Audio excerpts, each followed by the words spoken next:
স্বাগত নিয়মিত আয়োজন এখন প্রকাশে। সঙ্গে আছে আমি তোফায়েল আহমদ। দেশের ইতিহাসে এই প্রথমবারের মতো কোনো সরকার প্রধান মৃত্যুদণ্ড পেলেন। জুলাই গণঅভ্যুত্থানে মানবতা বিরোধী অপরাধের মামলায় সাবেক প্রধানমন্ত্রী শেখ হাসিনাকে মৃত্যুদণ্ড দিয়েছে ট্রাইব্যুনাল। এছাড়া মৃত্যুদণ্ড দেওয়া হয়েছে সাবেক স্বরাষ্ট্রমন্ত্রী আসাদুজ্জামান খান কামালকেও। রাজসাক্ষী হওয়ায় সাজা কমিয়ে 5 বছর কারাদণ্ড দেওয়া হয়েছে সাবেক আইজিপি চৌধুরী আব্দুল আল মামুনকে।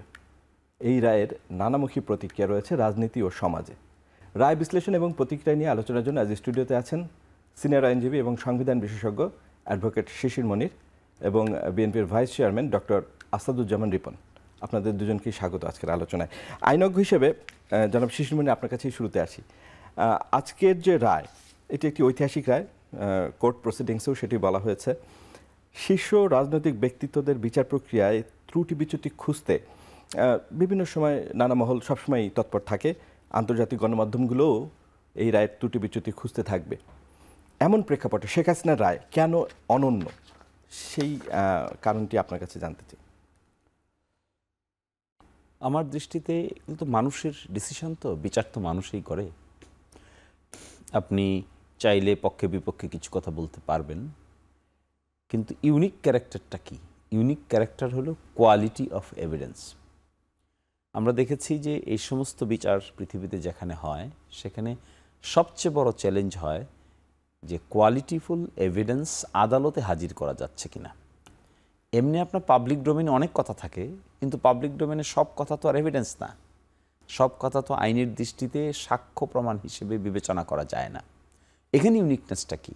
এখানে ইউনিকনেসটা হচ্ছে যে সুপিরিয়র কমন রেসপন্সিবিলিটি বা সুপিরিয়র স্ট্যাটাস জন্য যদি কাউকে সাজা দিতে হয়, তাহলে ফার্স্ট হ্যান্ড ইনফরমেশন থাকে হলো যে তিনি কি আদেশ দিয়েছেন, কি নির্দেশ দিয়েছেন, তার এভিডেন্স কোথায় পাবেন আপনি?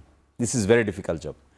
তিনি যদি তার অধস্তন লোকদেরকে একটা নির্দেশনা দেন, তাহলে সেই নির্দেশনাটার এভিডেন্স আকারে আদালতের সামনে উপস্থাপন হবে কি করে? এখানে তারা দেখলাম আমি যে তারা অডিও ভার্সন আদালতের সামনে এক্সিবিট করেছে, ফোনালাপ এক্সিবিট করেছে।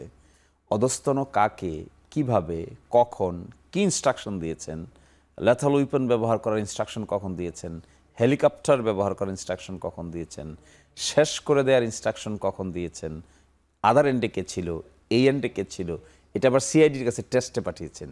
সিআইডি ভয়েস টেস্ট করে আবার সত্যতা যাচাই করেছেন। এগুলো আমরা রোয়ান্ডা, ইউগোস্লাভিয়া, সিয়েরা-লিওন এই সমস্ত ট্রাইব্যুনালে দেখেছি এভিডেন্স অ্যানালাইসিস করতে গিয়ে। এগুলো কিন্তু ফরেন একটা রিকোয়ারমেন্ট, যেটাকে ফরেনসিক রিকোয়ারমেন্ট বলা হয়। আমি বলছি যে আমি রিপন ভাইয়ের সঙ্গে এই কথা বলছি, হু নোজ এটা আমার ভয়েস কিনা, রিপন ভাইয়ের ভয়েস কিনা, মাঝখানে ইন্টারসেপশন হয়েছে কিনা, এডিট হয়েছে কিনা, কাট কপি পেস্ট হয়েছে কিনা, এই কনফিউশনটা দূর করার জন্য বিদেশে এক্সপার্ট ওপিনিয়ন নেওয়া হয়। এটাকে ফরেনসিক এক্সপার্ট বলে। অ্যাকর্ডিংলি এই ভয়েসটা তিনি করেছেন। ফোনালাপ তো অনেক কিছুই পাবলিক হয়, কিন্তু অনেক সময় আপনার সঠিক জিনিসটা হয় না, এডিট করা হয়।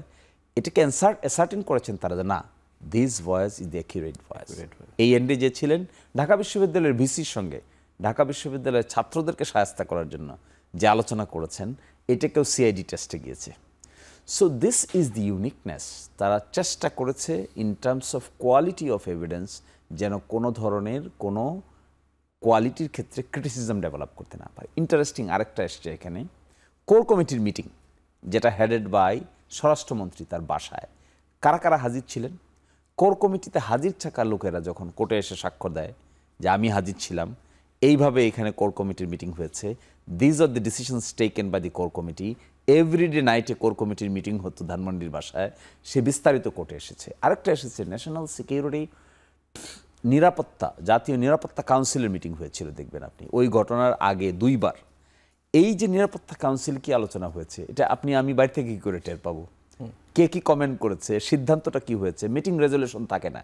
কিন্তু এখানে এত কিছু হার্ড এভিডেন্স আদালতে হাজির করেছেন যে নিরাপত্তা কাউন্সিলের মিটিংয়ের ইনস্ট্রাকশন কী ছিল, এগুলো আদালতের সাবজেক্ট ম্যাটার হয়েছে। ফলে আপনি যদি আমাকে বলেন ইউনিকনেসটা কি, ইউনিকনেসটা হলো কোয়ালিটি অফ এভিডেন্স। সে এসে সাক্ষী দিচ্ছে যার এক চোখ নাই, সে এসে সাক্ষী দিচ্ছে যার একটা পা নাই, সে এসে সাক্ষী দিচ্ছে যার ছেলে মারা গেছে, সে এসে সাক্ষী দিচ্ছে যাকে সামনে লাশ পুড়িয়ে ফেলা হয়েছে। এই যে ফার্স্ট হ্যান্ড ইনফরমেশন এবং ক্রস এক্সামিনেশন। আরেকটা ইন্টারেস্টিং, কোর্টের ভিতরে ভিডিও দেখানো হয়েছে। ভিডিওগুলো যখন জাজরা, ইভেন আসামিরা, ইভেন রাষ্ট্রপক্ষ এবং আসামি পক্ষ আইনজীবীরা দেখেছে, সবাই ধরধর করে নিজের অজান্তেই চোখ থেকে পানি ফেলে দিয়েছে। এই যে লাইভ বিচারটা করা সম্ভব হচ্ছে এই জন্য, কারণ ঘটনার ইমিডিয়েট পরে এখনও এভিডেন্সেসগুলো লাইভ আছে। Collection mechanism is very good. এবং ইনভেস্টিগেটিং অফিসারদেরকে আমি থ্যাংক ইউ দিতে চাই এই জন্য, আমি দেখেছি ma'am of evidences they have collected. এটা রিসার্চ পারপাজে I had the opportunity to go through the evidences, and evidences was really first hand evidence. আগে যেটা আমরা দেখেছি সারমাইজ এবং কনজেকচার, অনুমান, আন্দাজ, হতে পারে, দেখেছি, পত্রিকায় দেখেছি, এগুলোর উপর তো বিচার হয় না। বিচার হতে গেলে আপনাকে বিয়ন্ড রিজনেবল ডাউট প্রমাণ করতে গেলে ফার্স্ট হ্যান্ড ইনফরমেশন প্রয়োজন। আবার আসামিকে ক্রস এক্সামিন করার সুযোগ দিতে হবে। ক্রস এক্সামিনেশন করে যেটা টেস্ট হবে এটা হবে এভিডেন্স, যেটা টেস্টে টিকবে না এটা তো এভিডেন্স হবে না। সো দিস বিচার, in terms of my opinion, the quality of evidences is really standard, not only in national way but also in the international perspective. এবং ইউনাইটেড নেশনসের যে রিপোর্টটা কোর্টে এক্সিবিট হয়েছে, this is a very hard evidence. কারণ United নেশনসের এই human rights কমিশনের যে রিপোর্টটা, এটা আদালতে এক্সিবিট হয়েছে এজ এ ম্যাটেরিয়াল, এবং that material also been quoted in the judgment. এর সাথে রাজসাক্ষী হওয়ার বিষয়টি আপনার কাছে গুরুত্বপূর্ণ মনে হয় কিনা? আরও মনে হয়। কেন মনে হয় জানেন? আপনি তো বিচার করতে গেলে ইমোশন দিয়ে বিচার হয় না। বিচার করতে গেলে আপনি এই বিচারটা আজকে ইমোশন আছে, 5 বছর পরে যখন আপিল শুনানি হবে তখন তো এভিডেন্স শুধু থাকবে, ইমোশন তো থাকবে না। আরও 5 বছর পরে যখন রিভিউ শুনানি হবে তখন তো আপনি সার্কামস্টেন্সেস, ডিফারেন্ট পার্সপেক্টিভে, ডিফারেন্ট জাজেস, ডিফারেন্ট পিপলরা আর্গু করবে, ডিফারেন্ট পিপল, যাদের সামনে এভিডেন্স ছাড়া ইমোশনের পার্ট বলতে কিছু থাকবে না। ফলে রাজসাক্ষীর বিষয়টাকে আমি মনে করি this is also qualityful evidence. সেখানে আদালত বলেছেন যে ট্রুয়েস্ট মানে ফুলেস্ট ডিসক্লোজার করেছেন তিনি। এবং আশ্চর্য হবেন, তিনি, আমি দেখলাম তার স্টেটমেন্টের মধ্যে তিনি বলেছেন একটা সময় পরে পুলিশের হায়ারার্কি, কমান্ড স্ট্রাকচার ভেঙে গেল। অর্থাৎ সরকার পুলিশের আইজিপি কিংবা গুরুত্বপূর্ণ ব্যক্তিদেরকে বাইপাস করে মহানগর পর্যায়ে যারা পুলিশের দায়িত্ব ছিলেন তাদেরকে কনফিডেন্সি নিয়ে অ্যাট্রসিটি করার চেষ্টা করলেন।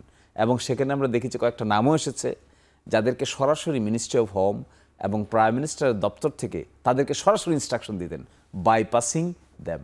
এগুলো তো আপনি ইনসাইডার ছাড়া জানতে পারবেন না। ইনসাইডারের মুখ থেকে যখন এগুলো আসে তখন ক্রেডিবল হয়, বাইরের লোক থেকে আসলে এটা লেস ক্রেডিবল হয়। ধন্যবাদ, ধন্যবাদ জনাব শিশিরমণি। জনাব আসাদুজ্জামান রিপন, রাজনৈতিক দলগুলো এই রায়ে সন্তোষ জানিয়েছে এবং এই রায়ে রাজনৈতিক দলগুলোর কাছে শিক্ষণীয় থাকবে বলেও মত এসেছে। কিন্তু কিভাবে সেটি, মানে রাজনৈতিক দলগুলোর কাছে এই রায় শিক্ষণীয়, যেহেতু স্বাধীনতার অর্ধ শতাব্দী পেরিয়েও রাজনৈতিক দলগুলোতে সংস্কার হয়েছে খুব কম? ধন্যবাদ আপনাকে। এই যে আপনি বললেন যে সংস্কার হয়েছে কম, এটা কিন্তু লেসন্স লার্নড। সংস্কার যে প্রয়োজন, এটা মানে এটা যে করতে হবে, মানুষ এটা চায়, এটা তো একটা অনুভূতির ব্যাপার। এটা অনুভূত হওয়ার কারণেই পলিটিক্যাল পার্টিস তারা সংস্কারের কথা বলেছেন। এবং সংস্কার প্রক্রিয়াটা ভেরি মাচ স্ট্যাটিক না, একেবারেই এটা একটা ডায়নামিক প্রসেস। তো এই যে রায়ের কথাটা আপনি বললেন, নিঃসন্দেহে এটা পলিটিক্যাল পার্টি লিডারদের জন্য এটা একটা শিক্ষণীয় ব্যাপার, একটা ওয়ার্নিংয়ের ব্যাপার, অ্যাট দ্য সেম টাইম লজ্জারও ব্যাপার। আমি একজন রাজনৈতিক কর্মী, সাধারণত দেশের প্রধানমন্ত্রী, মন্ত্রী, এমপি তো রাজনীতির লোকরাই হওয়ার কথা হয়ে থাকেন। একজন রাজনৈতিক নেত্রী, তিনি তো একটা পার্টিরও প্রধান ছিলেন। ফরগেট অ্যাবাউট তার অবৈধ নির্বাচন, রাতের ভোটে নির্বাচন, বা আমি ডামি নির্বাচন, বা ফেক পার্লামেন্ট করে একটা ধানাই পানাই করে ক্ষমতা টিকে থাকার কৌশল, এগুলো সবই যদি বাদ দেই, তিনি তো একটা রাজনৈতিক দলেরও তো প্রধান ছিলেন। এমন পরিণতি একটা রাজনৈতিক দলের প্রধানের কি হওয়া উচিত ছিল? আপনি সেই বিবেচনাটা দেখেন। রাজনৈতিক দল মানুষ কেন করে? রাজনৈতিক দল করে, রাজনীতি করে মানুষ সাধারণত একটা পরিবর্তনের জন্য, সমাজে, রাষ্ট্রে পরিবর্তনের জন্য। তিনি যে দলটি করেন তার সেই লক্ষ্য বাস্তবায়ন করার জন্য। এবং সেটা করতে গিয়ে শেখ হাসিনা গত 15-16 বছরের যেভাবে তিনি তার ক্ষমতাকে কুক্ষিগত করতে যেয়ে যে অপরাধগুলোতে তিনি জড়িত হয়ে গিয়েছিলেন, এটা আইনজীবী শিশির মনির খুবই বিশদভাবে ব্যাখ্যা দিলেন, এবং সমস্ত এই বিচারিক প্রক্রিয়ার মধ্য দিয়ে আমরা অনেকগুলো ঘটনা আমরা জানতে পারলাম, যেটা লাইভ মানে একেবারেই মানে জনগণ, দেশের সব মানে সমস্ত কনসার্ন পিপল দেশে এবং দেশের বাইরে সবাই দেখেছেন। এই সমস্ত তথ্যগুলো যখন জনসম্মুখে যখন প্রকাশ হলো, তাতে করে কি বিষয়গুলো আসলো তিনি খুন করিয়েছেন, তিনি গুম করিয়েছেন, তিনি মানে প্রশাসনিক স্ট্রাকচার ভেঙেছেন, এবং সোজা কথা তিনি আইন কানুন প্রতিষ্ঠানের কোনো কিছুরই তোয়াক্কা করেননি, তাই না? তো এটা তো কোনো আপনার মানে এটা তো কোনো রাজনৈতিক নর্মসের মধ্যেই পড়ে না দেশ শাসন করার কোনো পদ্ধতি প্রক্রিয়া হিসেবে। এটা অন্যদের জন্য ভবিষ্যতের জন্য শিক্ষণীয় হচ্ছে, সেটা হচ্ছে যে আপনি প্রধানমন্ত্রী হতে পারেন, প্রেসিডেন্ট হতে পারেন, হোয়াট এভার, ক্ষমতার যত শীর্ষেই যান না কেন, ওই যে তোমারে বধিবে যে গোকুলে বাড়িছে নাকি, এই অবস্থা উনি আজকে আমি একটা দেখলাম যে উনি এনডিটিভির একটা সাক্ষাৎকারে বলেছেন যে don't care, Allah gave the life. এটা তো বহুত আগে মনে করা উচিত ছিল। আল্লাহ যে জীবন দান করেন এবং আল্লাহ তো জীবন নেন, এবং এটা ডোন্ট কেয়ারের কোনো ব্যাপার নাই। ভারতের সাথে বাংলাদেশের একটা এক্সট্রাডিশন ট্রিটি আছে, একটা প্যাক্ট আছে, এবং এটা ওনার সরকার করেছে। আমি কথাটা এই কারণে বললাম, হয়তো আপনি সে প্রশ্ন করেননি, আমরা যাবো সেই আলোচনা, আপনি প্রশ্ন করেননি, সেটা হচ্ছে যে বিচার তো হলো, রায় তো হলো, উনি তো দেশের বাইরে, চৌধুরী আবদুল্লাহ কিন্তু না আবদুল্লাহ মামুন বা এরকম একটা কিছু হবে, মানে ফর্মার আইজিপি, তার 5 বছরের শাস্তিতে আমি সন্তুষ্ট নই, টু টেল ভেরি ফ্র্যাঙ্কলি। আপনি প্রশ্নটা ওনাকে করেছেন, আমি তার 5 বছরের রায়ে সন্তুষ্ট নই। উনি অনেক কিছু জানেন, হয়তো এখন বলবেন যে মানে আমাকে বাইপাস করে নিজেকে বাঁচানোর জন্য হয়তো বলবেন আমাকে বাইপাস করে, ইয়েস এটাও সত্য যে তিনি ঢাকার হাবিব, পুলিশ কমিশন অ্যান্ড আদার্সদেরকে ওই যে ডিবির হারুন, এই ভাতের হোটেলের হারুন ও মুক্তমুখ এই সমস্ত ফুটকাদেরকে দিয়ে তিনি দেশ চালানোর চেষ্টা করেছেন। এটা তো কোনো কৌশল না। উনি আর্মি চিফকে বাইপাস করে দিয়ে ওই মিলিটারি ওই যে জিয়াউল হাসানকে দিয়ে তিনি বিরোধী দলকে ঠান্ডা করবেন ডিবির ইয়েকে দিয়ে, হারুনকে দিয়ে, অথবা ওই যে বেদের ছেলে কি ধরনের ছেলেটা যে মানে ইয়ে করে যে হাবিব, মানে বেদের ছেলে বলে বেদেরদের নিয়ে ওটা কাজ কারবার ছিল আর কি। হ্যাঁ, তো এই জাতীয় লোকজনকে দিয়ে তিনি যখন কাজ করবেন, অথবা আইজিকে বাদ দিয়ে এডিশনাল আইজি মুনিরকে দিয়ে কাজ করাবেন, মানে স্পেশাল ব্রাঞ্চের, এগুলো কোনো ভালো দিক না। ভবিষ্যতের রাজনীতি, ভবিষ্যতের প্রধানমন্ত্রী, মন্ত্রীদের বা স্বরাষ্ট্রমন্ত্রীদের এখান থেকে শিক্ষণীয় যে চেইন, আপনি সেনাপ্রধানকে বাইপাস আরেকটা জিয়াউল হাসান তৈরি করাটা বিপজ্জনক হবে আপনার জন্য। আপনি আরেকটা ডিবির হারুন বানানো আপনার জন্য বিপজ্জনক হবে। আপনার আরেকটা ডিবির হাবিব বানানো আপনার জন্য বিপজ্জনক হবে। জায়গায় জায়গায় আপনি ওসিগুলো পোস্টিং করবেন, এবং বাড়ি গোপালগঞ্জ বলে ওই গোপালগঞ্জের ওসি সাহেব তিনি ডিএমপির কমিশনারও পাত্তা দেবেন না, অথবা ডিআইজিকে পাত্তা দেবেন না। এই যে একটা সংস্কৃতি যে আপনার মানে কালচার অফ ইম্পিউনিটি, তাই না, এটা যেভাবে ডেভেলপ করেছিল, এটা তো একটা ভালো দিক না। তো এই সবগুলোতে ফুল স্টপ পড়বে এই রায়ের ফলে? পড়া উচিত হবে। আচ্ছা, পড়া উচিত হবে এই কারণে যে মানে এটা কেউ যদি মনে করেন ওকে আমিও পালিয়ে যাব, না, অন্যদের পালিয়ে যাওয়ার সীমাটা একটু কম। শেখ হাসিনার তো একটা ইন্ডিয়া আছে। ওবায়দুল কাদের বলতেন যে আমরা আছি তো দিল্লি আছি তো আমরা আছি, সেটা তো আমরা প্রমাণ পাচ্ছিও তাই। কিন্তু অন্যদের জন্য তো আমরা আছি, দিল্লি আছি না। অন্যদের জন্য তো আমরা আছি তো বাংলাদেশ আছে, আর বাংলাদেশ আছে তো আমরা আছি, এর বাইরে তো আমার যাওয়ার সুযোগ নাই। এখানে ফুল স্টপটা পড়তে হবে এই কারণে যে একটি দেশের প্রধানমন্ত্রী, স্বরাষ্ট্রমন্ত্রী অ্যান্ড আদার্স, তারা যেখানে আপনার শাস্তির মুখোমুখি হলেন, একটু আগে যেটা বলছিলাম যে এক্সট্রাডিশন প্যাক্ট আছে ইন্ডিয়ার সাথে বাংলাদেশের, সুতরাং আপনি যেমন অনুপ চেটিয়া কথাটা আমি প্রায় বলি, কারণে আপনার উলফার নেতা ছিলেন অনুপ চেটিয়া, আপনার নিশ্চয়ই খেয়াল আছে, একসময় আসামের বিচ্ছিন্নতাবাদী আন্দোলনের নেতা ছিলেন তিনি।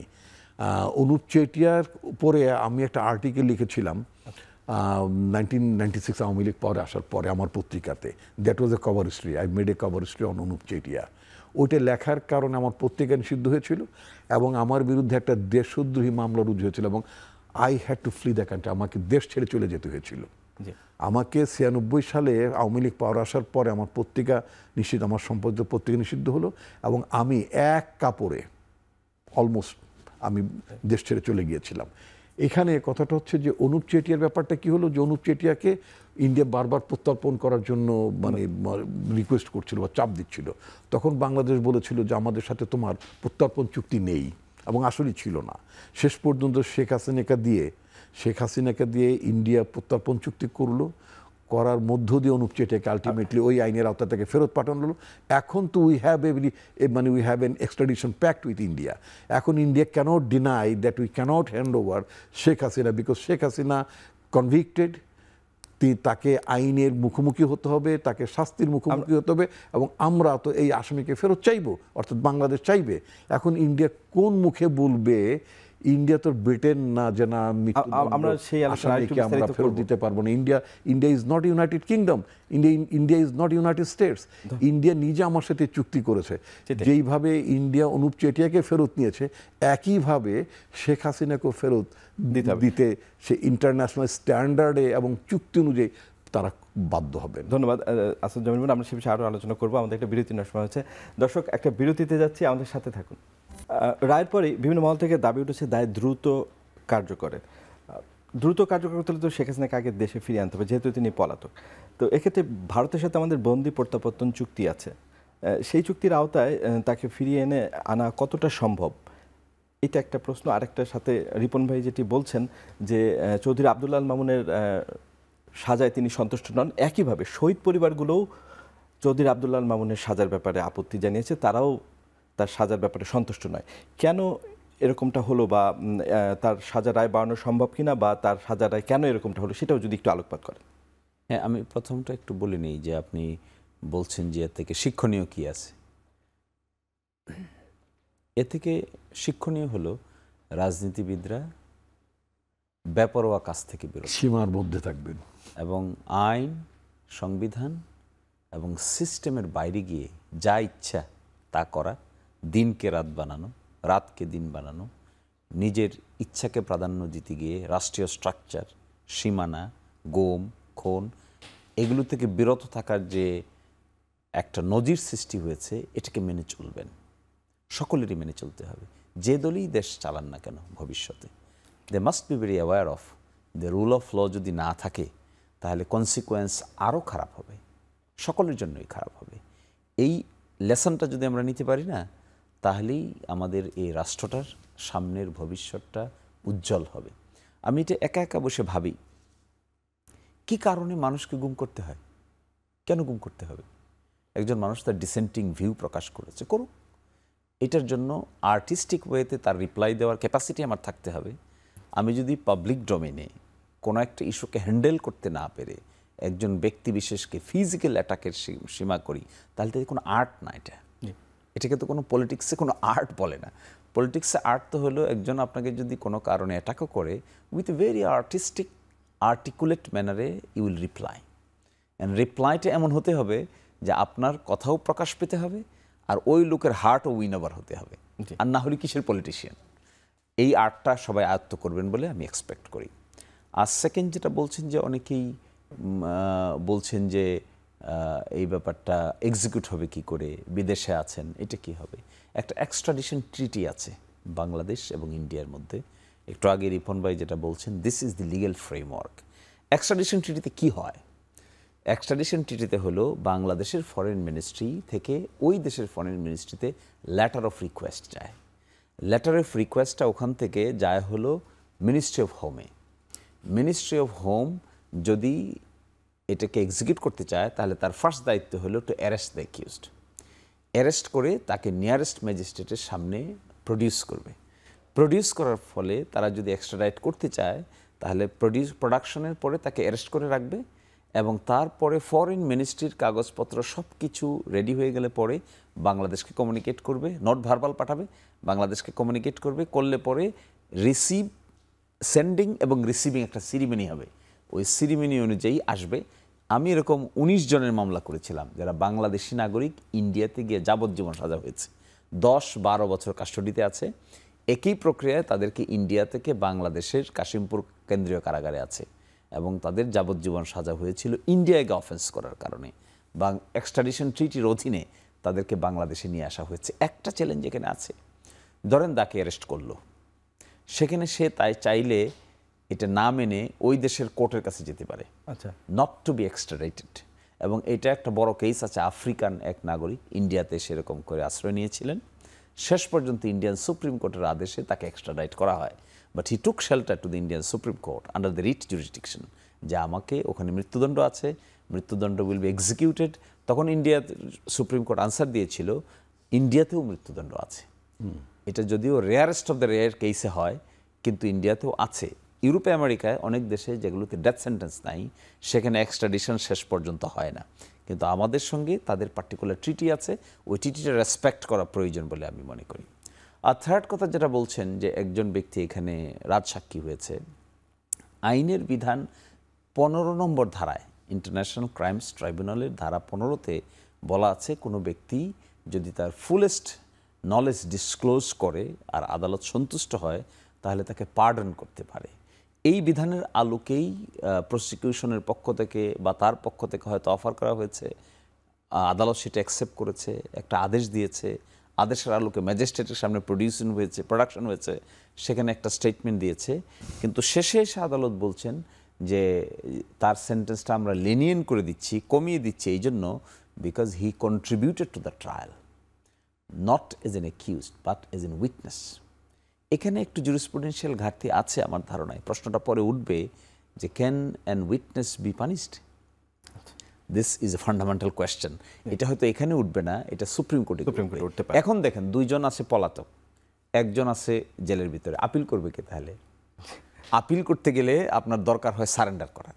তো যাদের মৃত্যুদণ্ড আছে তারা যতক্ষণ পর্যন্ত বাংলাদেশে এসে সারেন্ডার না করেছেন, ততক্ষণ পর্যন্ত they have no right to file an appeal. শুধু আপিল করতে পারবেন এখানে যিনি জেলের ভিতরে আছেন তিনি যদি আপিল করেন, 30 ডেজ বলা আছে এখানে, জাজমেন্টের দিন থেকে 30 ডেজের মধ্যে আপিল করতে হবে। তিনি যদি আপিল করেন তাহলে matter will be referred to the appellate division সরাসরি।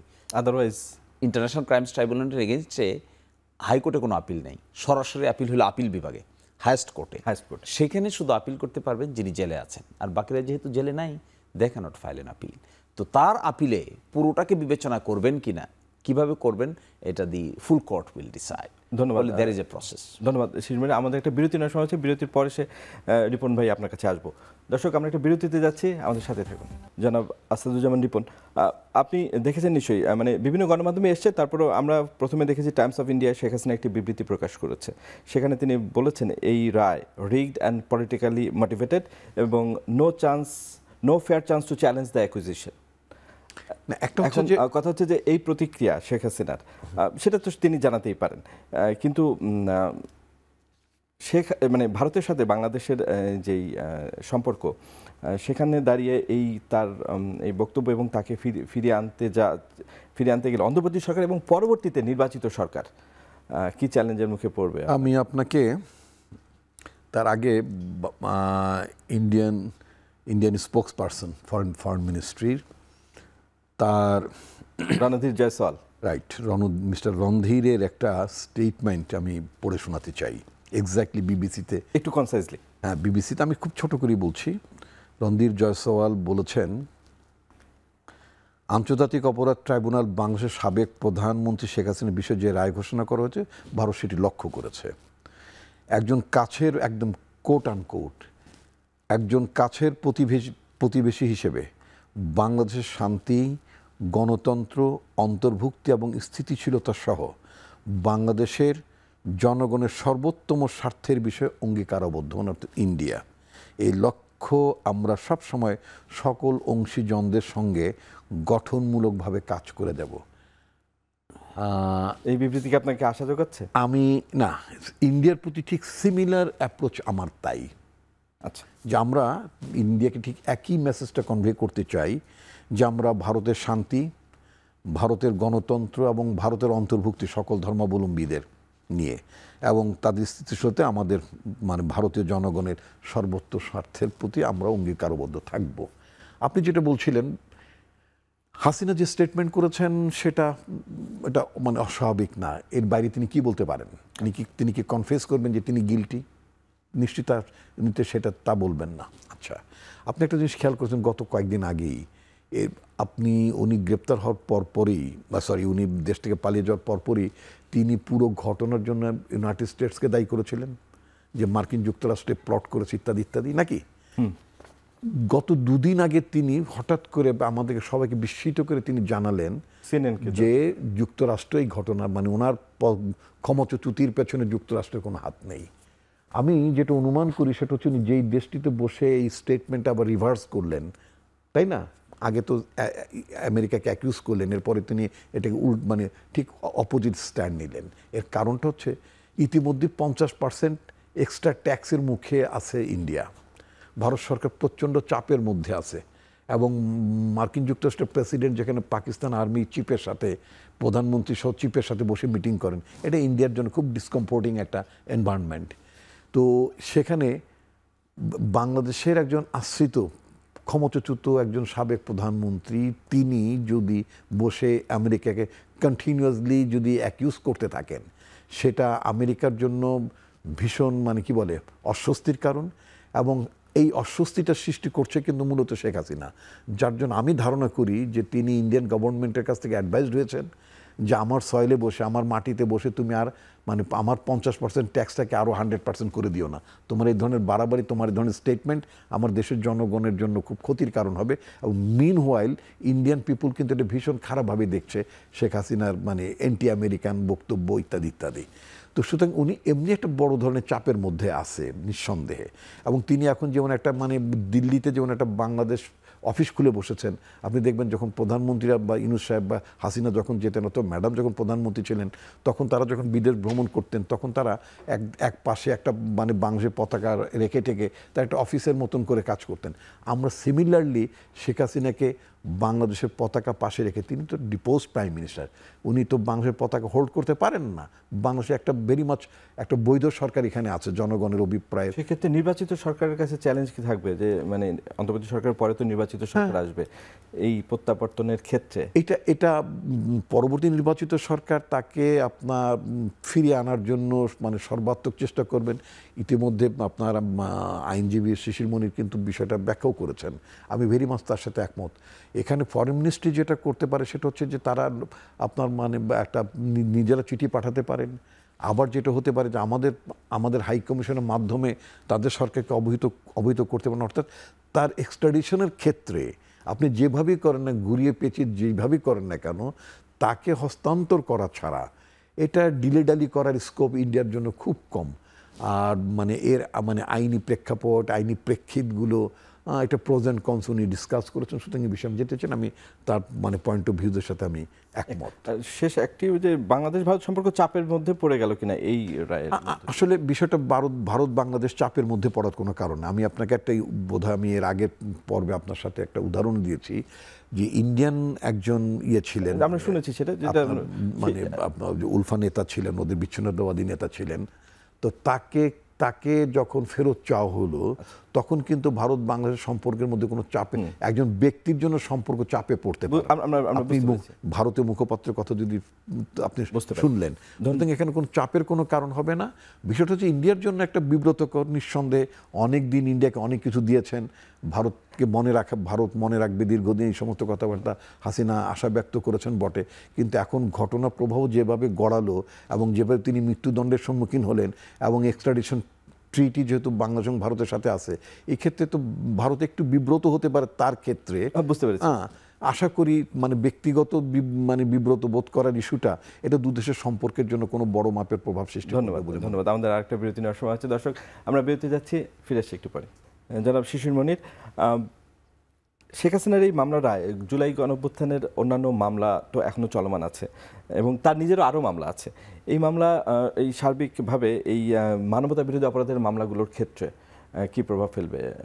এগুলো এই নজির ব্যবহার করে আমি তো মনে করি যে এখন এটা কম সময় লাগবে, কারণ উইটনেস অ্যানালাইসিস হয়েছে। একটা রায় লেখার আগে একটা হিস্টোরিক্যাল কনটেক্সট লিখতে হয়।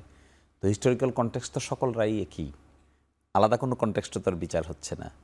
আর সেকেন্ড হলো, যখন একটা লকে আপনি একটা ফ্যাক্টের উপরে অ্যাপ্লাই করবেন, অ্যাপ্লাই করতে গেলে একটা লিটারেচার লিখতে হয়, দীর্ঘ জাস্টিফিকেশন দিতে হয়। দেখলাম দীর্ঘ রায়ের ব্যাপার। এই জাস্টিফিকেশনটা যখন আপনি একবার দিবেন, তখন এই জাস্টিফিকেশনটা নেক্সট টাইম যখন আপনি রায় লিখবেন, তখন উইটনেসেসগুলো অ্যানালাইসিস করবেন, তখন এটি ইজিয়ার হয়। কপি তো করতে পারবেন না, কিন্তু ইট বিকামস ইজিয়ার, তখন টাইম কম লাগে। আর একটা জিনিস যখন আপনি একবার ড্রাফট করে ফেলবেন, যে বা যারা এটা লিখবে তাদের থিঙ্কিংটা ক্লিয়ার হয়। আগে যদি একটা কাজ করতে 1 ঘন্টা লাগতো, পরবর্তীতে এটা করতে 20 মিনিট লাগে। এবং দুটো ট্রাইব্যুনাল এখন সিমালটেনিয়াসলি চলছে, এভরিডে চলছে। সব খবর কিন্তু টেলিভিশনে আসছে ব্যাপারটা তা নয়, কিন্তু উইটনেস এক্সামিনেশন এভরিডেতে হচ্ছে। আমার ধারণা বাকি ট্রায়ালগুলো, বাকি বিচারগুলো এই বিচারটা হয়ে যাওয়ার কারণে ইজিয়ার হবে, টাইম কনজামশন কম হবে এবং আরও বেশি ইফিশিয়েন্ট হবে ইন টার্মস অফ। আজ আরেকটি কথা এখানে বলার প্রয়োজন, দেখেন এক্সট্রাডিশন কিংবা বন্দি বিনিময় এটা খুব সফিস্টিকেটেড ম্যানার। দুনিয়াতে আইনের যতগুলো সংবেদনশীল জায়গা আছে, এক্সট্রাডিশন কিংবা বন্দি বিনিময় এটা হলো তার মধ্যে একটা। কারণ এই কনসেপ্টের সঙ্গে দুটো বা একাধিক দেশের সভারেন কনসেপ্টের সম্পর্ক থাকে। এটা এলোমেলো কাজ না, এটা খুবই sensitive part of legal jurisprudence. তো আমি এগুলোতে ডিল করার জন্য সারা দুনিয়াতে বেশ লিগ্যাল ফার্ম আছে, world wise recognised legal firm. রাষ্ট্র যদি আমার বিবেচনায় বাংলাদেশকে একদম স্পেশাল এনভয় ফিক্স করা উচিত, আর at the same time Bangladesh should hire sophisticated international law firm যারা নাকি এগুলো ডিল করে, প্রফেশনালি ডিল করে। এটা তো আসলে গায়ের জোরে বলার কথা নয়। আমি চাইলে একজন এক্সট্রাডিট হয়ে যাবে ব্যাপারটা তাও নয়, আমি চাইলে একজনকে ফিরিয়ে দিতে পারবো ব্যাপারটা তাও নয়। দুটো এফিসিয়েন্সি এখানে প্রয়োজন, একটা ডিপ্লোম্যাটিক এফিসিয়েন্সি আর একটা লিগেল এফিসিয়েন্সি। দুটো যখন একসাথে হবে তখন ঘটনাটা ঘটবে। দুটো একসাথে করতে না পারলে অন্যের ইনক্যাপাসিটিকে দুষলে কাজ হবে না, নিজের ক্যাপাসিটির উপর দাঁড়াবে। রাইট। আর লাস্টের কথাটা এখানে আপনি বলছেন আব্দুল্লাহ মামুন সাহেবের কথা বলছেন। আব্দুল্লাহ মামুন সাহেবের ক্ষেত্রে এই আইনে কিন্তু প্রসিকিউশনও আপিল ফাইল করতে পারে। প্রসিকিউশনের there is an option to file appeal. আইনে আগেই বিধান ছিল না, এখন নতুন করে বিধান আছে যে কোনো বিষয়ে আসামিরাই যে আপিল করবে ব্যাপারটা তা নয়। আচ্ছা, প্রসিকিউশনও in some circumstances can file appeal challenging the judgment of the tribunal, সরাসরি টু দি আপিলেট ডিভিশন। ছোট্ট করে একটা বিষয় বলবেন যে বাজেয়াপ্ত করার একটা বিষয় ছিল যে জুলাই ক্ষতিগ্রস্তদের কম্পেনসেশন দেওয়ার জন্য অভিযুক্তদের সম্পদ বাজেয়াপ্ত করে একটা নির্দেশনা আদালত দিয়েছে। এটা this is an innovative idea. সেটাই, this type of order passed by the court of law is something innovation. এখানে আরেকটা অর্ডার আছে, এখানে রেস্ট অফ ন্যাচারাল লাইফ, আমৃত্যু কারাদণ্ড আরেকটা অর্ডার আছে, আর এই সম্পদগুলো বাজেয়াপ্ত করে তাদের কাছে দেওয়ার জন্য আরেকটা অর্ডার আছে। তো চ্যালেঞ্জিং হবে কি এই বিষয়টা, না সহজেই এটা করা সম্ভব হবে? এটা সহজেই করা পসিবল হবে। এখন দেখেন নির্ভর করবে এটা কি করে ইমপ্লিমেন্টেশন হবে। ইমপ্লিমেন্টেশনের প্রশ্নে দুইজন তো আপিল করতে পারছে না, একজন আপিল করতে পারছে। একজন যদি এটা আপিল বিভাগে নিয়ে যায় তাহলে আপিল বিভাগ তো শুধু একজনটা দেখবে না, দেখবে তো ইন ইটস এন্টারিটি দেখলে তখন একটা ফাইনালিটির প্রশ্ন আসে। এই সমস্ত রায় তো আপনি একটা ট্রাইব্যুনাল দেওয়ার সাথে সাথেই এক্সিকিউট করতে পারার স্কোপ কম, unless it has been finally adjudicated by the highest judiciary. ওখানে ধরেন আপিল বিভাগ কত দ্রুত কি ধরনের ইনোভেশন নিয়ে এটাকে নিষ্পত্তি করতে পারছেন, এগুলোর উপর অনেক কিছু ভবিষ্যৎ নির্ভর করবে। My final say, it is a wake up call for the politician to be aware of. ধন্যবাদ। So we all should be aware of about our future, not about others. ধন্যবাদ জনাব শিশিরমণি। আসদুজ্জামান রিপন, এই শেখ হাসিনার এই মামলা রায় আওয়ামী লীগের রাজনৈতিক ভবিষ্যৎকে কিভাবে প্রভাবিত করবে বলে মনে করেন আপনি? কারণ আমরা দেখেছি যে প্রবাসী বসেও অনেক রাজনৈতিক দল চলে, বিভিন্ন তুরস্কর মতো অনেক দেশে, বা আমরা দেখেছি নির্বাসিত নেতারা রাজনৈতিক দল পরিচালনা করেন। তো আপনার কাছে আওয়ামী লীগের ভবিষ্যৎ কি হতে পারে, আপনার উইজডম কি বলে? ধন্যবাদ আপনাকে। আপনি দেখুন যে যদি আপনি প্রবাসে কেন, আপনি প্রবাস বলতে পৃথিবীর যে কোনো দেশে বসে আপনি রাজনীতি করতে, আপনি আয়াতুল্লাহ খোমেনির কথা বলতে পারেন, নিঃসন্দেহে একটা বড় এক্সাম্পল। তো তাই প্যারিসে বসেই তো তিনি ইসলামী বিপ্লব করলেন এবং সরাসরি ইরানে নেমে আসলেন, একটা সরকারের পতন ঘটলো। এটা তো আমরা দেখলাম। আমরা বেনজির ভুট্টো, আমাদের যদি আমরা সাবকন্টিনেন্টের কথা যদি বিবেচনা, বেনজির ভুট্টোর কথা আমরা দেখেছি, নওয়াজ শরীফের কথা দেখেছি। অনেক এগুলো খুব মানে না, খুব অনেক দূরে যাওয়ার কোনো ব্যাপার নেই। বাংলাদেশে আমার দলের ভারপ্রাপ্ত প্রধান ভার্চুয়ালি তিনি আমাদের মানে দলকে নেতৃত্ব দিচ্ছেন, জনাব তারেক রহমান। তিনি তো বহু বছর ধরেই তিনি প্রবাসে থেকে বাংলাদেশ জাতীয়তাবাদী দলকে নেতৃত্ব দিচ্ছেন, সুসংগঠিত করেছেন, নির্বাচনের দিকে নিয়ে যাচ্ছেন, সবই তো সম্ভব। তার আগে যে প্রশ্নটা হচ্ছে সেটা হচ্ছে যে যেই দলটি প্রবাসে থেকে যিনি নেতৃত্ব দেবেন, প্রথম হচ্ছে তার নিজের ক্রেডিবিলিটি অ্যাজ এ লিডার। দ্বিতীয় বিষয়টা হচ্ছে যিনি যেই দলটিকে নেতৃত্ব দেবেন সেই দলটির credible position before the people কতটা। এখন আপনি যদি ধরে নেন যে তিনি ভারতে বসে আমি যদি এইভাবে যদি বলি যে শেখ হাসিনা ভারতে বসে যেভাবে লেকচার টেকচার দিচ্ছিলেন, এটা তার জন্য খুব ডিফিকাল্ট হয়ে যাবে, বিকজ ওই যে এক্সট্রাডিশন যে ট্রিটি তার সাথে আছে, এ কন্টিনিউয়াস প্রেশার তার এগনেস্টে থাকবে। এটা ভারত সরকার সোফার আই আন্ডারস্ট্যান্ড, আমার মনে হয় ভারত সরকার এতদিন যেভাবে অ্যালাউ করছিলেন এটা অনেকটা সীমিত হয়ে যাবে। আর রাজনৈতিক ভবিষ্যৎ নিয়ে যদি একটু বলেন। রাজনৈতিক ভবিষ্যতের কথা যেটা বলতে চাই সেটা হচ্ছে শেখ হাসিনার পলিটিক্যাল ফিউচার ক্লোজড, এতে কোনো সন্দেহ নেই। আর দল হিসেবে আওয়ামী লীগ আর তার ছেলে মেয়েদের ব্যাপার যদি বলি, তাদের খুব পজিটিভ ইমেজ, ইভেন মানে তার ফ্যামিলি, সোজা কথা আমি খুব সংক্ষেপে যদি বলি, তার ফ্যামিলিতে যারা উত্তরাধিকার তাদের খুব পজিটিভ ইমেজ বাংলাদেশের জনগণের কাছে নেই। এত সম্পদ পাচারের ঘটনা প্রমাণিত, সোজা কথা ব্রিটিশ নিউজ পেপার, মানে আওয়ামী লীগকে কি পুনর্গঠন করতে হবে আর কি দল হিসেবে? আওয়ামী লীগকে পুনর্গঠন করে না, আওয়ামী লীগের না, আমি যদি এভাবে বলি যে আওয়ামী লীগ অপ্রাসঙ্গিক হয়ে যাবে রাজনীতি থেকে, বলি যে আওয়ামী লীগকে পুনর্গঠন করার সময় এক সময় পাকিস্তান আমলে যখন আমরা ছাত্র ছিলাম, আমাদের সময় কম, স্কুল বয়েজ আমাদের ওই সময়টা, সেখানে আপনার আমেনা বেগম বলে একজন নেত্রী ছিলেন, তারপরে আপনার মৌলানা ভাসানী একজন বড় গার্ডিয়ানের মতন ছিলেন। আওয়ামী লীগকে রিঅর্গানাইজ করা, এটাকে পুনরুদ্ধার করার দায় বোধহয় অনেকের নাই, আপনারও নেই। সুতরাং আমি মনে করি যে এইটা এত বড় একটা গণহত্যাকারী দল, যারা এত কিছু হওয়ার পরেও যারা বলতো বারবার দরকার ওরকম একটা দুর্বৃত্ত সরকার, যারা বলতো বারবার দরকার এরকম একটা লুটেরা সরকার, যারা বলতো বারবার দরকার এই ধরনের ভোটচোর সরকার, তাদের তো কোনো নৈতিকতা পাবলিকের কাছে নাই রে ভাই। ধন্যবাদ। তারা কি করে নিজেদেরকে পুনর্গঠন করবেন বা অন্য কেউ দায়িত্ব নেবেন? আপনার জন্য কোনো দল করেন, আমি জানি 2 সেকেন্ডে শেষ করি। আপনার মতন কোনো লোক ফ্রেশ যদি কেউ এসে যদি বলে যে well I will become a member of the Awami League, I will take the responsibility to organise the Awami League, that is a different issue. ধন্যবাদ আপনাদের দুজনকে আজকে আলোচনায় যোগ দেওয়ার জন্য। দর্শক, আমরা এখানেই শেষ করছি, আবারও দেখা হবে সমসাময়িক বিষয় নিয়ে। শুভরাত্রি।